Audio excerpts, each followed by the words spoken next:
Lah sekarang yang untung adalah toko obat atau produsen obat. Bukan toko obat sebenarnya itu toko racun ya untuk membunuh hama. Betul. Itu loh. Toko petani itu laku keras. Kenapa? Karena pemilik toko itu turun ke lapangan membantu petani menanam tanaman dengan membantu cara menyebarkan pupuk. Takarannya tepat. Tebu saja disubsidi. Ya. Betul. Nah, mengapa kentang tidak? Persoalan besar ini, persoalan serius buat keberlanjutan usaha tani ke depan. Bismillahirrahmanirrahim. Assalamualaikum warahmatullahi wabarakatuh. Selamat sore. Salam sejahtera bagi kita semua. Alhamdulillahirrahmanirrahim. Pada kesempatan kali ini kita kedatangan tamu yang cukup berbobot untuk podcast kita hari ini. Podcast Wong Tulus untuk Batur TV News. Jadi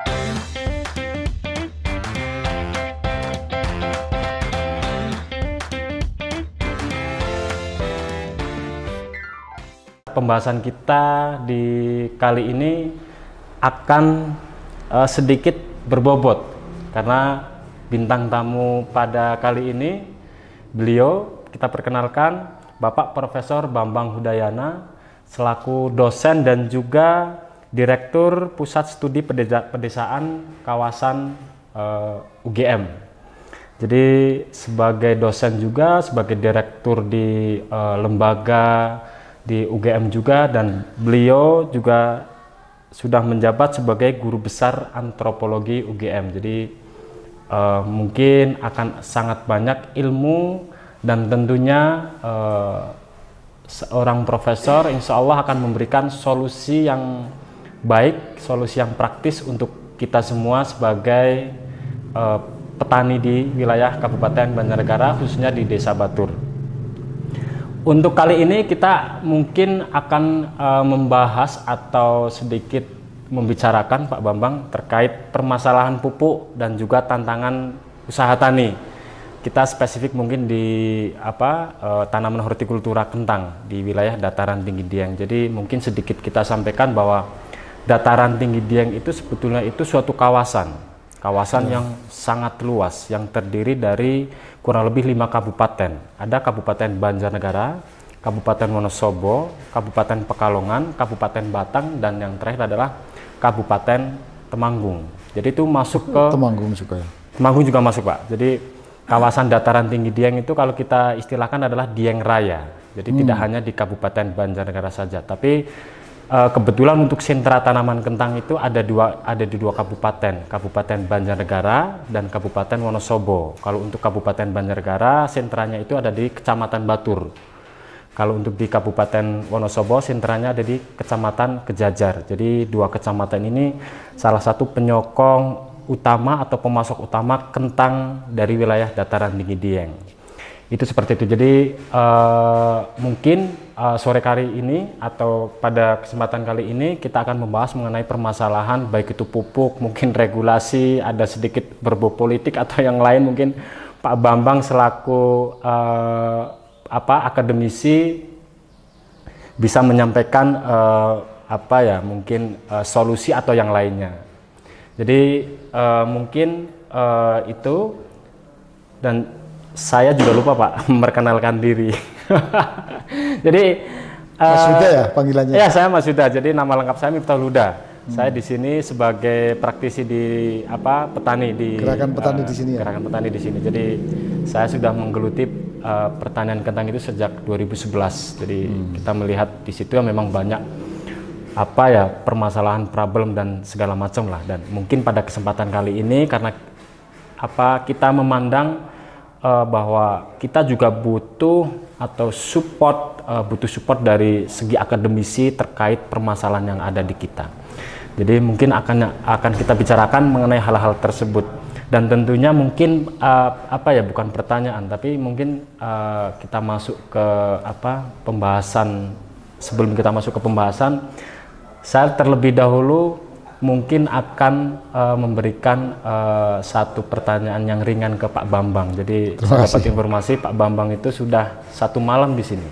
Ya. 1 malam di sini. Mungkin sensasi, terus apa respon masyarakat Desa Batur, terus mungkin jalannya, terus mungkin jalan rayanya atau yang lainnya, mungkin Pak Bambang mungkin bisa berpendapat seperti apa respon ketika baru masuk ke Desa Batur. Silakan Pak Bambang. Terima kasih. Jadi saya kemarin sampai di Batur itu kurang lebih pukul 1 siang. Ya. Dari Yogyakarta, dan sepanjang perjalanan saya membayangkan nanti kalau mau masuk Desa Batur pasti akan mudah karena sekarang sudah ada Mbah Google. Mbah Google. Tapi image saya bahwa Batur pasti sudah berkembang pesat menjadi sebuah kawasan pertanian kentang ya, yang sangat merubah banyak hal dalam kehidupan orang Batur, karena kentang memang sebuah komoditas yang sangat dicari ya dalam gaya hidup masyarakat modern. Tidak lagi makan beras ya, tapi makan kentang, dan kentang memang termasuk makanan yang istimewa ya, yang berkelas dalam masyarakat Indonesia. Sudah cukup lama, sehingga ketika kawasan Dieng itu menjadi daerah komoditas kentang, Batur juga demikian, pasti daerah ini jauh lebih makmur ya dari daerah lain, dan kesan makmur memang terasa sekali. 24 tahun yang lalu saya melewati desa sini, belum begitu kelihatannya pertumbuhan ekonominya, tetapi kemarin saya langsung keliling kota kecil ini ya, banyak perubahan, rumah-rumah sudah lebih permanen, dan jalan pun beraspal, dan kelihatan sekali petani pun kalau ke kebun sudah pakai sepeda motor, jadi semuanya serba berubah. Betul. Begitulah kesan saya pertama, dan mudah-mudahan akan membawa kesan yang lebih baik lagi ke depan. Betul, amin. Siap, terima kasih. Mungkin tanggapan yang sangat baik bagi pendapat Pak Bambang. Sebenarnya terkait dunia pertanian kentang di sini, sebetulnya memang betul secara tahun demi tahun sangat merubah, salah satunya ekonomi di masyarakat Desa Batur khususnya. Jadi karena kentang itu memang ketika kita dulu menanam kentang, produksinya sangat bagus dan harganya juga lumayan bagus. Jadi itu banyak petani juga yang tertarik untuk menggeluti dunia pertanian kentang. Jadi ya mungkin ini salah satu menjadi solusi mungkin penggemblengan buat petani muda agar mau bertani dengan cara atau dengan catatan bahwa support secara ekonominya adalah stabil. Karena kalau kita sebagai petani muda, kalau ekonominya acak-acakan, kita nggak mau milih bertani, karena kan tidak ada, dalam artian kesepakatan untuk hidup yang lebih baik itu tidak ada. Jadi kalau kebetulan kalau untuk pertanian kentang memang ya lumayan bagi kita. Jadi kita harapannya juga nanti karena ini pertanian kentang itu udah berjalan dari tahun 80-an. Dulunya itu kalau mungkin per hektar itu bisa produktivitasnya sangat tinggi, sekitar bisa 25 sampai 40 ton per hektar. Tapi kalau sekarang itu mungkin setengahnya. Jadi produktivitas sudah rendah sekali, Pak. Nah, inilah pembahasan kali ini kita mungkin akan merefer ke hal-hal tersebut. Apa yang mungkin menjadi tantangan di kita, mungkin Pak Bambang bisa menyampaikan pendapatnya. Dan pertanyaan yang berikutnya terkait tantangannya adalah kita di sini di pertanian kentang itu tidak luput atau tidak lepas dari penggunaan pupuk. Jadi kita tantangannya banyak, dari iklim, penggunaan pupuk, benih yang berkualitas, tanah yang subur, segala macam. Benih yang berkualitas itu sebenarnya kita itu sangat membutuhkan, karena itu untuk menyokong produktivitas. Hanya saja sekarang untuk pupuk yang berkualitas, kebetulan nih Pak, kita masih banyak menggunakan produk dari luar atau dari impor. Jadi apakah pendapat Pak Bambang selaku mungkin dari segi akademisi, kalau kita menggunakan pupuk yang dari luar negeri tapi itu kualitasnya bagus, terus di Indonesia ada tapi kualitasnya kurang bagus. Pendapat Bapak gimana? Ya, tadi Pak Uta menyampaikan banyak tema permasalahan ya. Ya. Sekarang yang pertama dulu, sangat menarik bahwa petani kentang di sini diisi juga oleh petani muda. Nah, di Indonesia pada umumnya kebanyakan petani itu generasi tua, yang muda-muda nggak mau jadi petani. Itu karena apa? Penghidupan dari sektor pertanian, khususnya pertanian pangan itu terus merosot ya, kurang layak untuk penghidupan mereka, apalagi dengan tanah yang sangat sempit ya. Sementara pangan itu seringkali kita impor sehingga produk pangan itu murah, tidak menguntungkan banyak petani. Ketika harga pangan naik, itu dinikmati oleh tengkulak daripada oleh petani. Nah, kita melihat cerita Pak Huda tadi, ternyata di Batur ini masih banyak petani muda. Itu menandakan usaha tani itu masih bisa memberikan penghidupan yang relatif layak. Nah, masalahnya tadi disampaikan ya, tentang apakah petani itu akan bisa tetap stabil penghidupannya ke depan, ya, khususnya petani kentang ini. Nah, saya kebetulan datang ke Batur ini dalam rangka studi ya, meneliti permasalahan usaha tani terkait dengan problem pupuk. Karena ternyata usaha tani itu makin lama makin bergantung pada pupuk kimiawi, ya, di samping pupuk kandang itu untuk dasar katanya begitu, tapi faktanya petani semakin membutuhkan pupuk. Ya, di samping tahu betul bahwa memang usaha tani itu butuh input produksi yang namanya pupuk untuk meningkatkan produktivitas pertaniannya.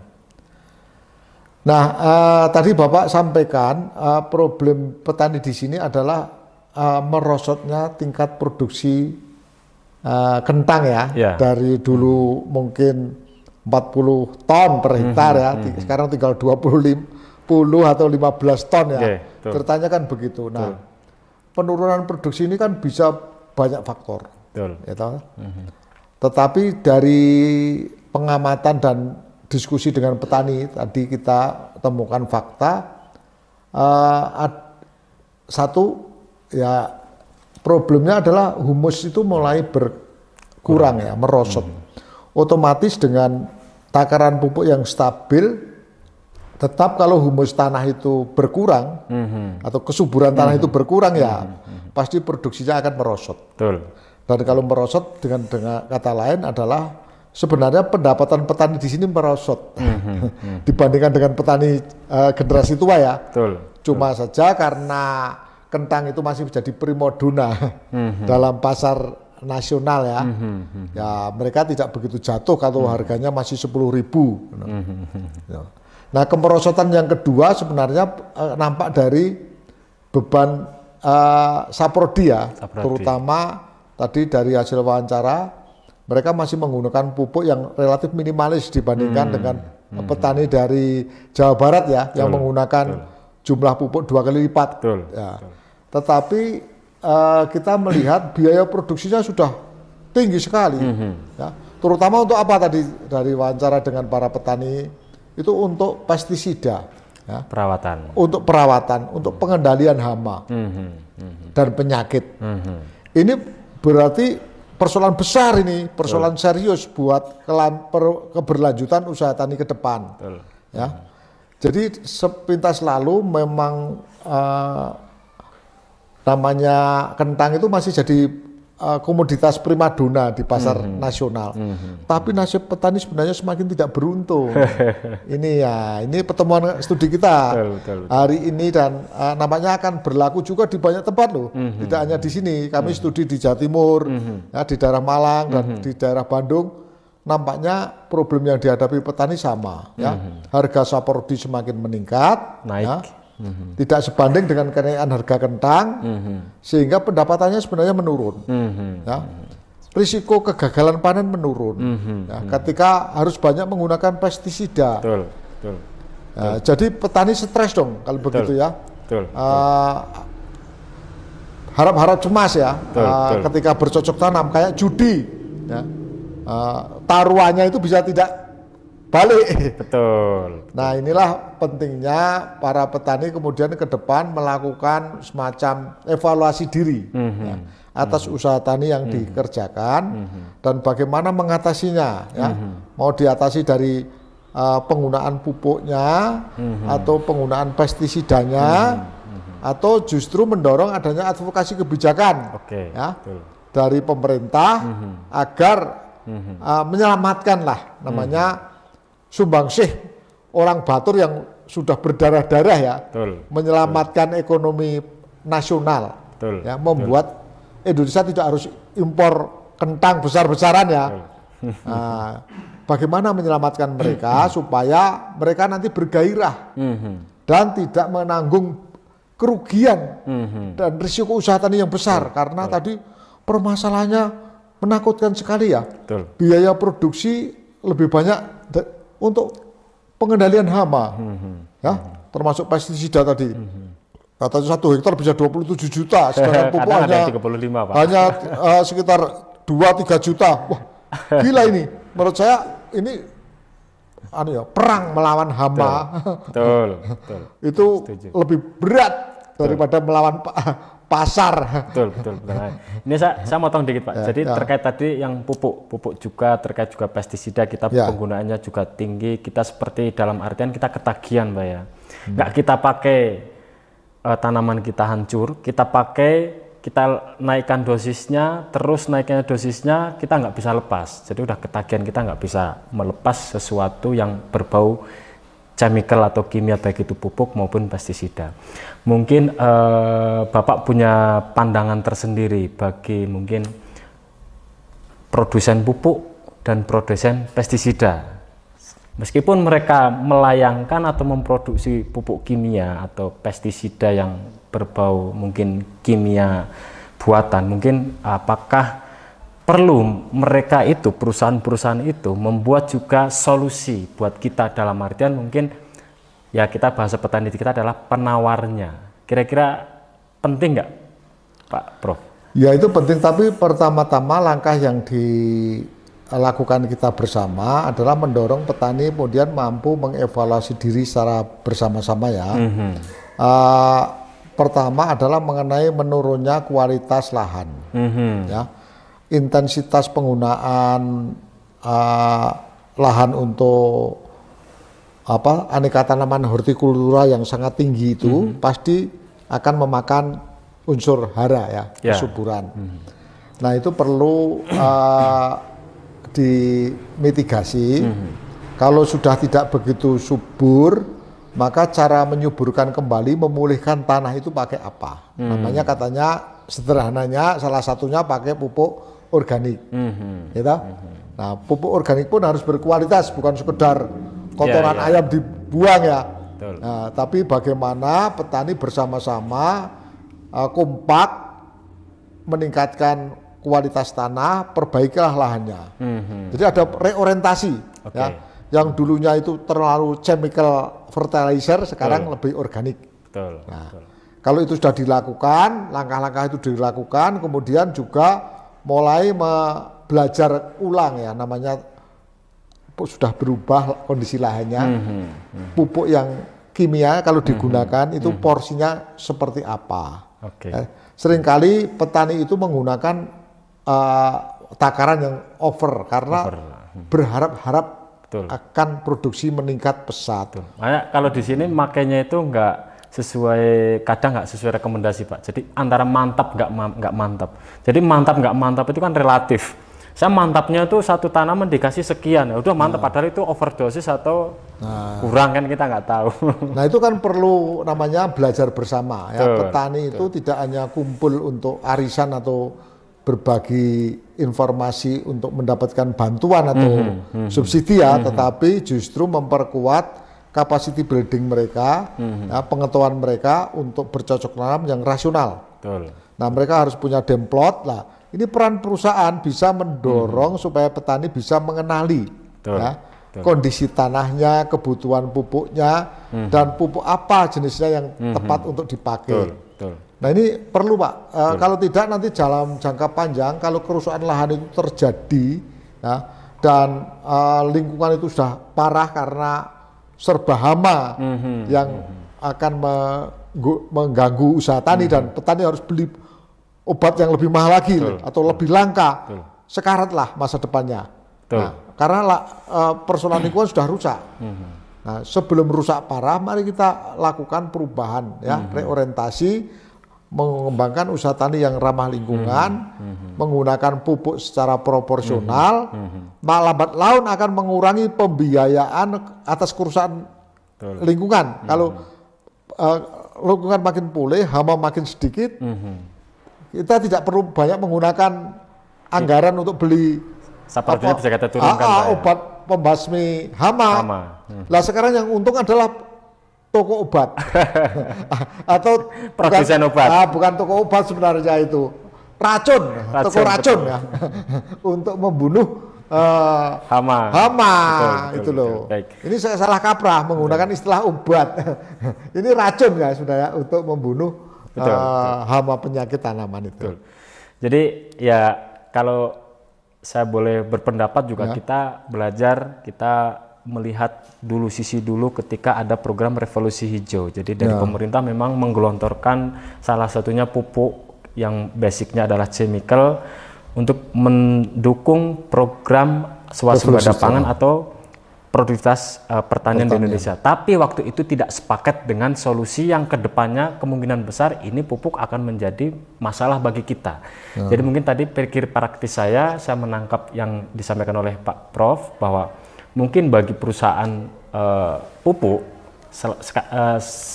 mereka memproduksi pupuk kimia dan juga sekaligus mereka juga memproduksi pupuk organik atau mungkin pembenah tanah, jadi satu paket. Jadi mungkin seperti itu Pak. Ya sangat bagus ya kalau ke depan terutama pupuk BUMN ya. BUMN. Tugas pupuk nasional kita itu jangan sekedar jualan ya. Tapi memberi manfaat bagi kemajuan usaha tani. Ya. Betul. Maka pupuk Indonesia harus mulai mempromosikan pupuk organik, ya, dan pengendalian hama dan penyakit yang ramah lingkungan. Itu harus mulai dikembangkan, dan itu jadi paket subsidi ya, yang nantinya petani lebih suka memakai paket subsidi, lebih murah, ya, lebih aman terhadap dampak lingkungannya. Nanti walaupun mungkin produksi kentangnya merosot, tetapi pendapatannya meningkat. Karena apa? Pembiayanya berkurang. Kedua, persoalan lingkungan jadi tidak parah tapi membaik.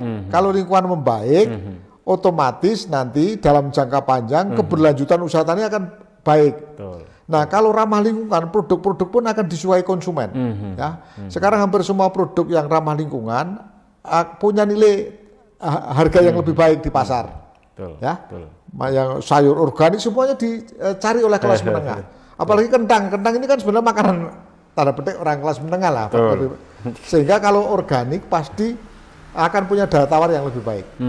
Jadi cara berpikirnya kita ya tidak mengejar ekspansi kuantitas produk, tapi kualitas produk. Ya. Dan kalau kualitasnya produk bagus, nanti bahkan akan terekspor. Ya. Ini akan menaikkan lagi pendapatan petani. Jadi lebih baik ya jual yang proporsional, tapi untungnya lebih banyak. Cuman gini Pak, kalau terkait kualitas ya, memang saya tertarik dengan kualitasannya saja. Kalau masyarakat Indonesia itu masih sebagian besar yang penting itu murah Pak. Entah kualitasnya nanti seperti apa, yang penting murah. Yang penting murah banyak. Jadi kita sebetulnya di situ itu kita punya dua problem di situ. Yaitu yang pertama kalau di kentang ya, sudah produksinya rendah dan kualitas yang kita hasilkan belum sesuai dengan mungkin kualitas ke ranah yang masuk ke kesehatan karena mungkin residu pestisida atau pupuk seperti itu. Jadi mungkin kalau teknik yang pertama mungkin dengan cara meningkatkan produktivitas dulu, mungkin seperti itu kalau pandangan saya. Jadi dan yang kedua pelan-pelan kalau produktivitas naik, kemungkinan besar nanti petani itu karena pendapatannya juga ikut naik, logikanya seperti itu.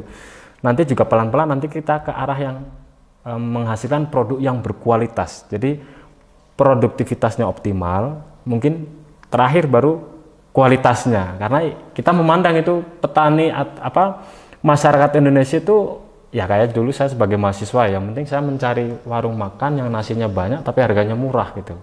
Kalau yang varian menunya banyak bergizi tapi kalau dia mahal, kita menghindari.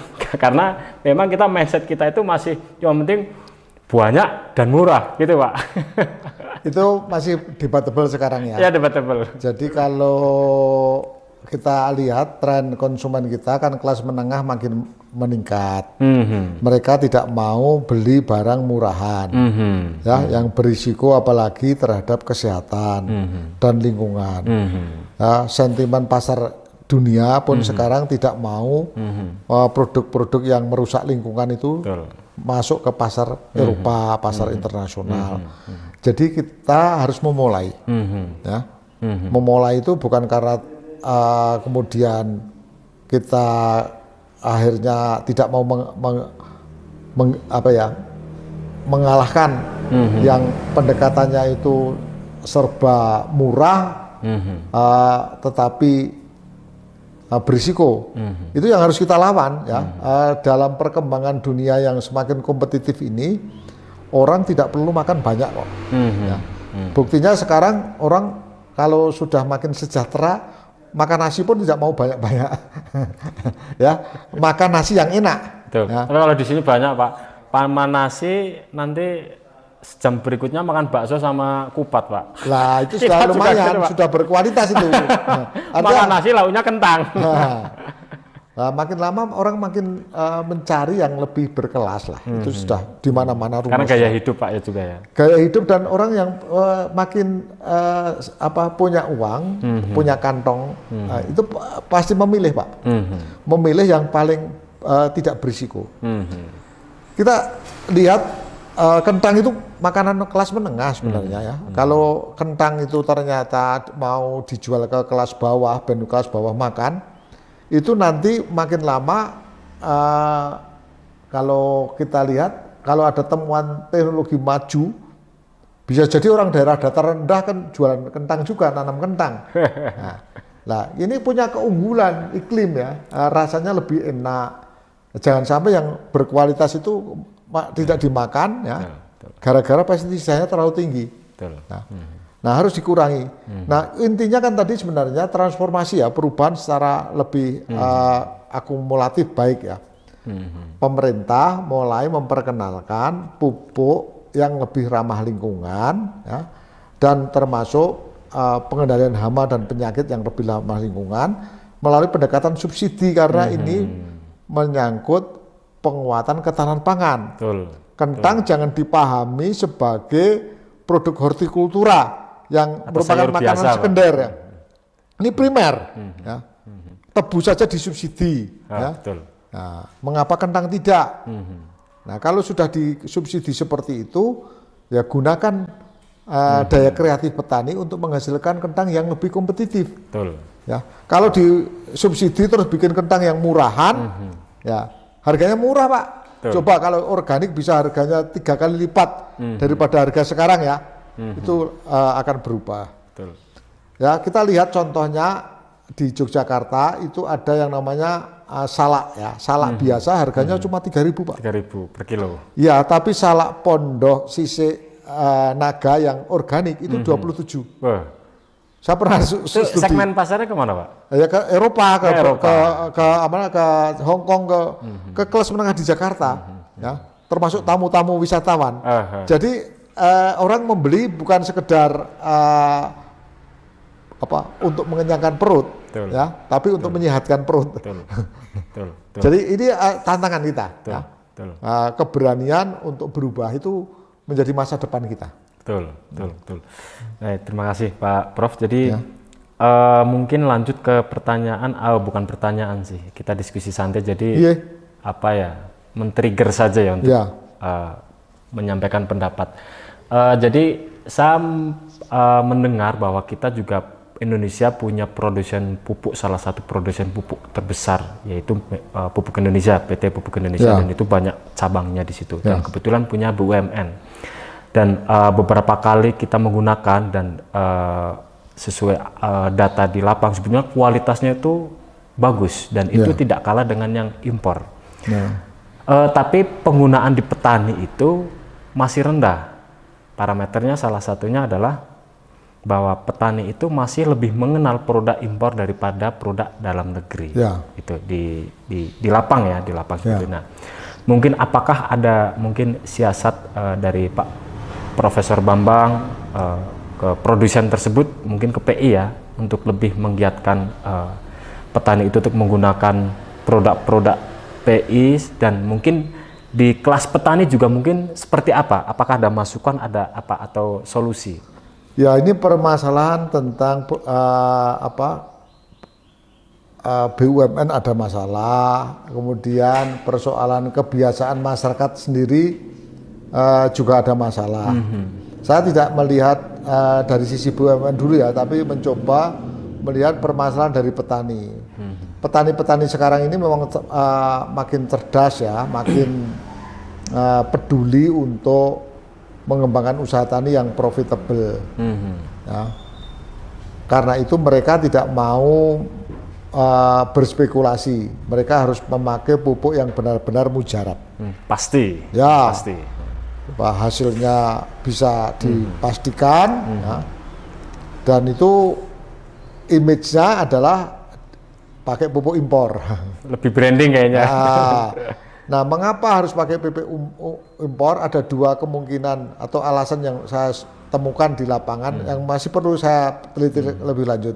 Pertama, mereka sudah uji coba dan merasakan sendiri hasil dari penggunaan pupuk impor itu ternyata kualitasnya secara kuantitas bagus, secara kualitas juga baik. Sehingga mereka istilahnya menjadi fanatik harus memakai pupuk impor. Yang kedua, ada permasalahan juga orang Indonesia itu gampang jatuh cinta terhadap produk-produk dari luar negeri. Nah, ada inferioritas kompleks. Ya, walaupun nanti sudah dibikinkan pupuk yang bagus sekali dari BUMN ya, tapi selalu tidak percaya bahwa produk itu berkualitas. Dari luar negeri pun dulu contohnya ya, kita agak lari ke otomotif dulu, produk Cina itu ditertawakan, ya. Selalu itu jelek, kalah dengan Jepang, kalah dengan Eropa. Tapi kemudian produsen dari China itu terus mencari terobosan untuk membuktikan bahwa mereka pun punya produk yang unggul. Ya, handphone, ya, Oppo, ya, akhirnya juga ternyata berkualitas juga. Nah, dengan kata lain, nanti memang jadi tantangan buat PI, ya, harus membuktikan bahwa punya produk unggulan. Nah, saya dengar ada NPK 1616 itu unggulan. Sudah punya, harus mampu membangun market. Nah, supaya masyarakat mengubah ya, cara pandang stereotype yang sudah kecanduan harus serba dari luar ya. Betul. Karena gini Pak, sekarang era sosmed dan kita mengenal ada istilahnya flashing. Jadi kita memperkenalkan kekayaan dalam tanda kutip kekayaan kita, baik itu apa yang kita miliki, properti atau yang lain, termasuk petani pun mungkin ada yang menggunakan pupuk impor terus diposting, ini gue pakai pupuk yang pakai produk impor segala macam. Jadi mungkin apakah jadi suatu kebanggaan atau yang lain saya nggak tahu. Jadi sebetulnya istilah atau kasus flashing itu kalau menurut saya nih, saya kurang cocok Pak. Jadi membanggakan sesuatu yang seharusnya bukan produk dalam negeri, tapi yang dibanggakan produk dalam negeri. Jadi ibarat saya pakai iPhone itu, saya pakai iPhone itu keren kelihatan. Kalau diposting, wow ini keren banget, udah branding segala macam. Tapi padahal iPhone yang saya pakai itu mungkin speknya masih rendah, atau mungkin saya juga nggak begitu butuh kalau pakai iPhone, pakai yang Android saja mungkin sudah bisa. Jadi mungkin yang saya lihat juga di petani kalau yang pernah saya merasakan produk atau kualitas pupuk punya PT Pupuk Indonesia, kualitasnya bagus, dan itu data di kita sebetulnya melebihi kualitasnya pupuk yang dari impor. Tapi yang jadi kendala penyerapannya, kemungkinan Pak ya, penyerapannya masih rendah. Makanya tadi saya bilang salah satu parameter penyerapannya masih rendah. Petani kalau kita tanyain pupuk yang berkualitas pupuk apa? Jadi mereka masih menyebutkan pupuk yang impor atau yang non BUMN. Jadi mungkin Pak Prof ada solusi untuk PI penetrasi, bagaimana penetrasi produk ke masyarakat? Ya, pertama tadi ada tren dampak dari sosial media, orang suka pamer ya. Ya, pamer, betul. Jadi kalau pakai produk asing atau luar negeri itu kayak naik kelas. Ya, betul. Atau serba tahu tren yang sedang mengglobal. Nah, sehingga mereka kemudian kecanduan untuk selalu berorientasi membeli produk-produk dari luar negeri.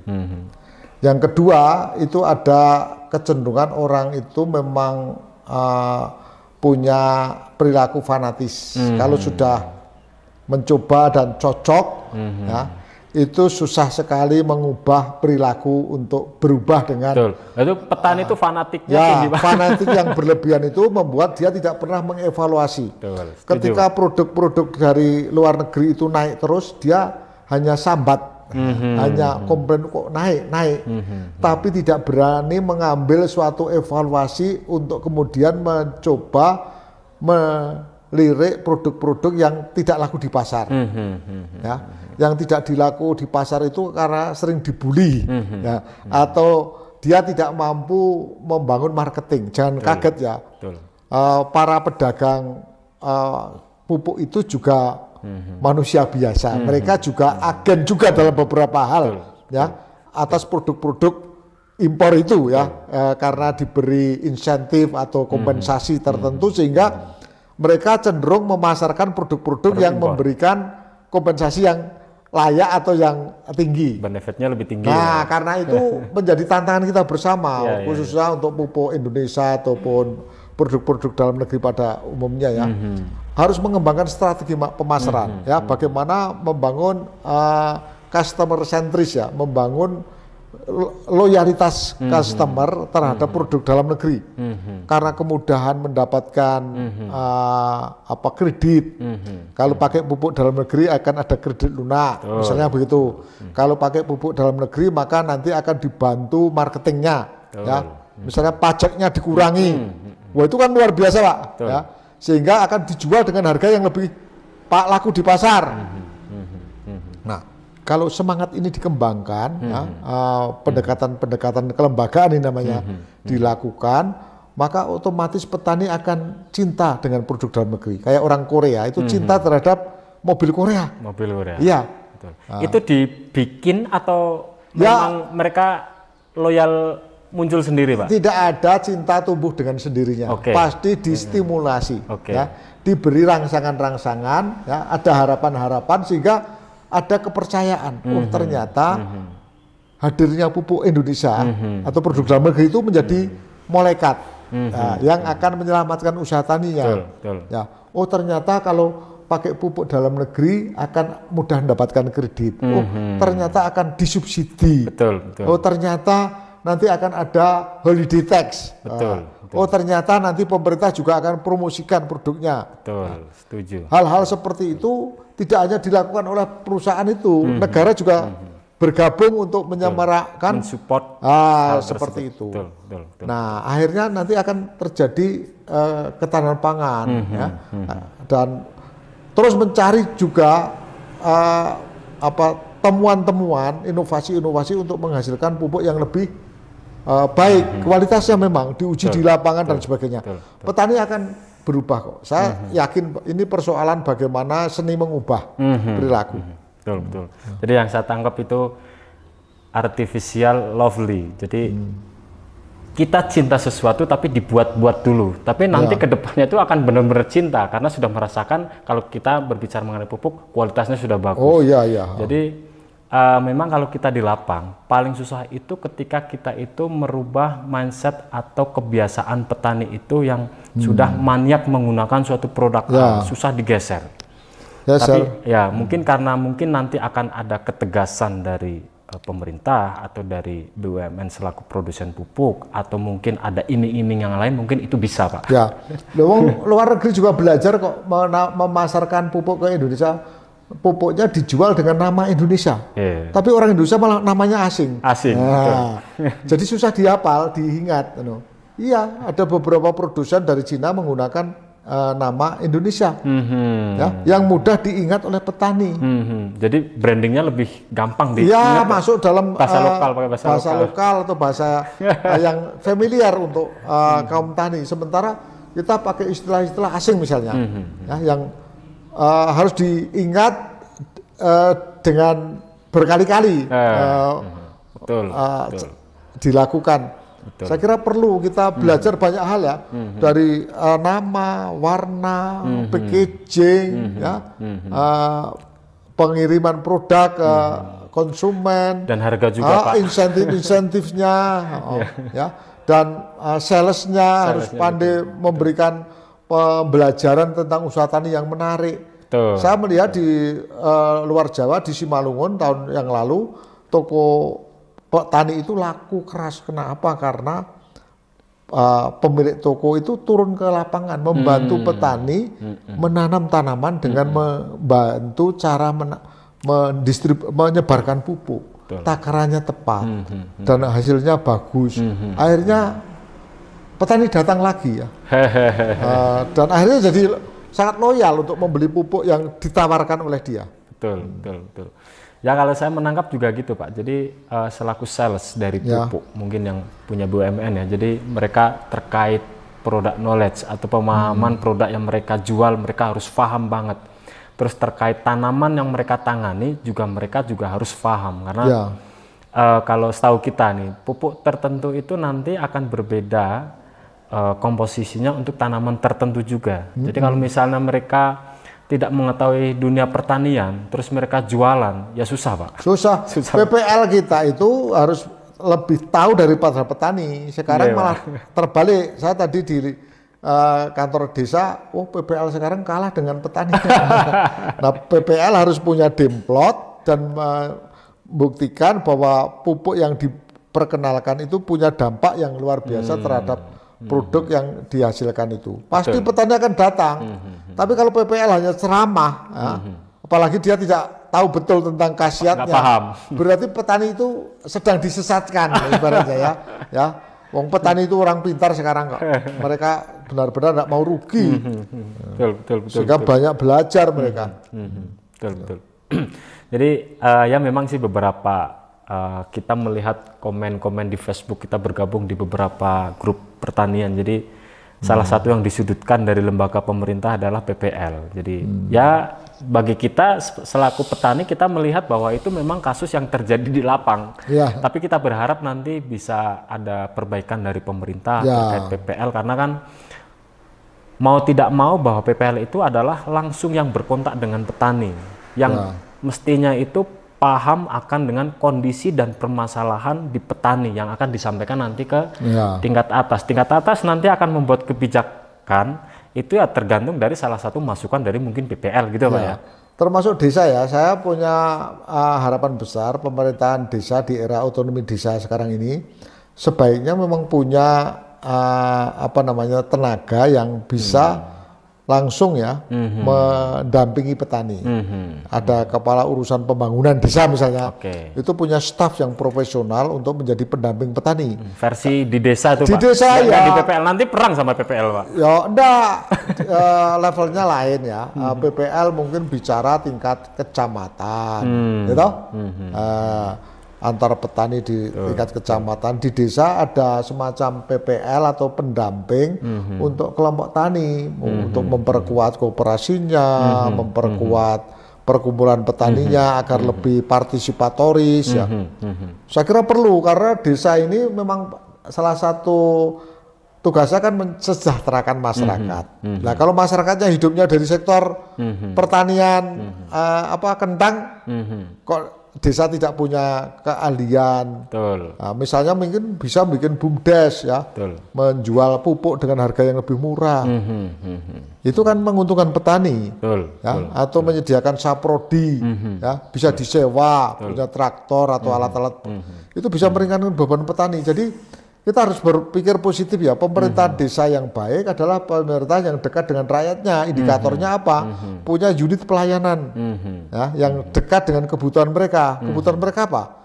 bercocok tanam, Betul. kentang, Betul. butuh bibit, ya, butuh alat-alat pertanian, butuh kredit, ya, bahkan mungkin pergudangan supaya cepat nanti diambil oleh tengkulak sediakan gudang yang pinggir jalan. Hal-hal seperti ini perlu dipikirkan ke depan supaya sentra kentang ini bukan hanya lahannya tetapi termasuk institusi pemerintahannya, Sistemnya. ya. Iya, termasuk sistem sosialnya mendukung semua. Betul. Siap, setuju, betul. Pertanyaan lagi, kali ini pertanyaan nih Pak. Tadi saya hanya memantapkan saja terkait pupuk subsidi Pak ya. Jadi sebetulnya itu penggunaan pupuk subsidi itu yang kita dapat informasinya Pak ya. Jadi dibatasi oleh pemerintah ke petani atau ke penanam beberapa tanaman tertentu. Nah, kentang itu kebetulan nggak dapat subsidinya Pak.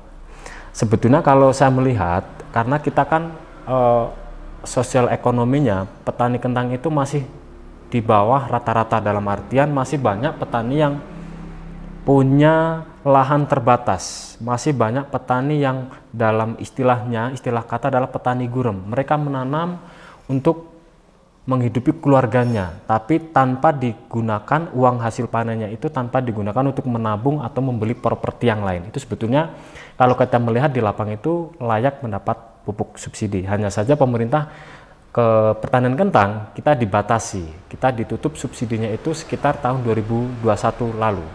Jadi banyak petani di sini yang malahan menggunakan pupuk non subsidi tapi dosisnya rendah atau mereka tidak menggunakan pupuk kimia. Sebetulnya kalau kita melihat di lapang, kesiapan di kita belum siap karena produksinya akan rendah. Nanti akan menjadi alasan pemerintah impor. Nah, terkait hal tersebut, pupuk subsidi kita juga punya hak bahwa kita juga petani itu kita juga menyumbang devisa ke negara. Kita beli pupuk kita bayar pajak, kita tanah kita nanam kita juga bayar pajak. Nah, mungkin pandangan Bapak, Pak Bambang. Jadi pembatasan pupuk bersubsidi di kalangan tanaman tertentu, apakah Bapak setuju atau mungkin punya pendapat lain? Pertama ya, kalau kita bicara pupuk itu alasan mengapa petani diberi subsidi itu tadi ya. Pertama terkait dengan penghidupan berkelanjutan. Nah, negara harus menjamin rakyatnya punya penghidupan berkelanjutan. Konsepnya seperti itu. Ya. Kalau mereka itu tidak bisa berkelanjutan karena saprodinya mahal, maka pemerintah wajib, karena pemerintah sudah diuntungkan, loh, mencarikan pekerjaan saja nggak bisa, mereka yang cari pekerjaan, ya disubsidilah kebutuhan untuk bisa usaha taninya itu berkelanjutan. Itu pertama ya, pertimbangan untuk menjamin petani mempunyai penghidupan berkelanjutan. Tadi kan petani kecil. Jadi dengan kata lain yang disubsidi pertama-tama fokus pada petani kecil dan gurem. Nah, petani menengah ke atas mungkin tidak perlu. Baru perlu ketika ada opsi yang kedua. Yang disubsidi adalah sektor ekonomi yang